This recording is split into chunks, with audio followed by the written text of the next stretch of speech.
Start. I am glad that the government is thinking in terms of the small growers. By all means, give them representation, but let not an attempt be made as though the bigger growers are not looking after the interests of the small growers, because that is far from the truth. If the coffee board has achieved one grand result, it is to rehabilitate and help the small growers. So far as the question of payment from the pool is concerned, the small grower gets the full amount due according to the costing the moment he delivers the coffee. There is a separate method of costing, and the whole amount is paid immediately, whereas in the case of the bigger growers it is not so. Payments are made as and when coffee is sold in the market and abroad. Supposing this aid was not there for the small grower, what would have happened? He would have had to make distress sales. He would have had to take whatever the market was able to offer, and he would not have had the benefit of export prices, which rule as much as 100% over and above the home prices. The price of coffee abroad is twice as much as it is in India. The small grower would not have had the ghost of a chance of getting higher prices by the sale of coffee to foreign countries. Not only that, he also gets his basic price immediately on delivery of the coffee to the pool.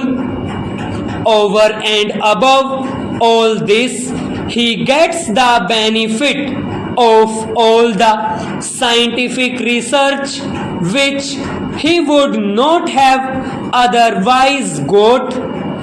He gets all the aid from the bigger growers because, as my honorable friend said yesterday, is to the advantage of the bigger planters to help the smaller ones.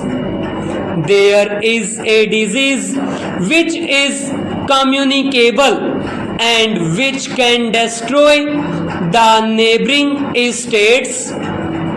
So, in these multifarious ways, the small growers are today helped, and they are immensely thankful to the bigger growers and to the coffee board. Now a special plea is sought to be entered on behalf of the small growers. What I say is that we can have representation for small growers on the board. That is perfectly right, but let there be no suggestion whatever to the effect that the cause of the small growers was neglected. that is not correct.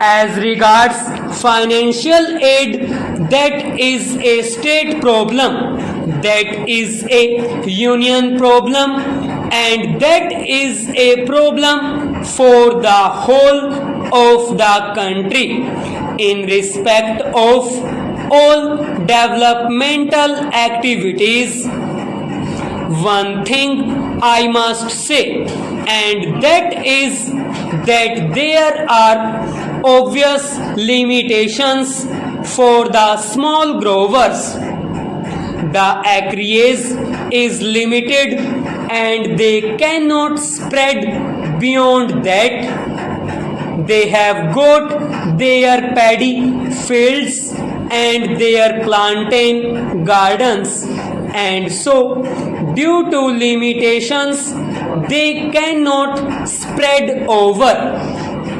Any development of coffee means a large acreage, and that is not available to small growers.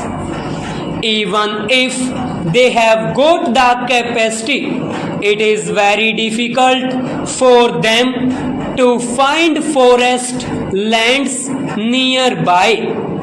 It is not easily possible for any man to go over 50 miles and then take up a jungle. So the small growers have their own limitations.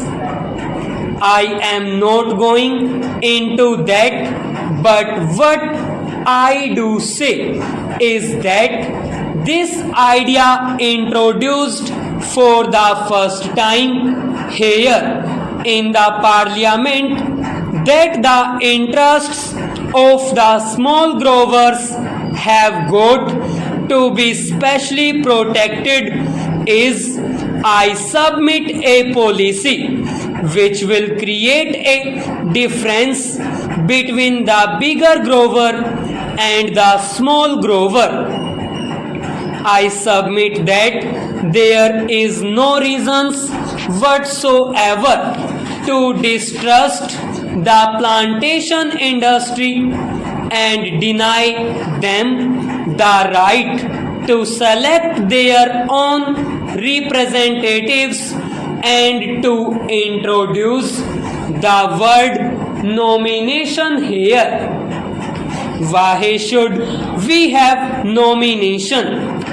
If there is need for separate representation for the small growers, why should we not reserve a seat in each place for the small grower? That is the easiest and the best way to give representation to the small growers.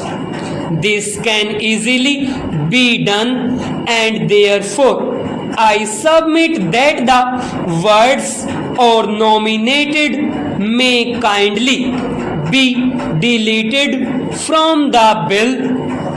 I do not know whether the procedure would permit of it because there are certain difficulties, but in any case, if at least we get an assurance from my friend that these 12 are going to be elected, it would be something gained for a poor like me and for the industry.